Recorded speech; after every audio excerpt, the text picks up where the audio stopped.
ගමක නමක පද අරුත් විමසුම ශාස්ත්‍රපති ලාල් වේරකුට බස්නාහිර පළාතේ කළුතර දිස්ත්‍රික්කයේ හොරණ ප්‍රාදේශීය සභා බල ප්‍රදේශයේ නියෝජනය කරන නගරයක් ඉංගිරිය.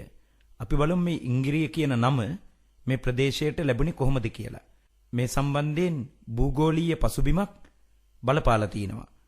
ගිරි කියන්නේ කන්දට. ඉම කියන්නේ කෙළවර නැත්නම් අවසානයට.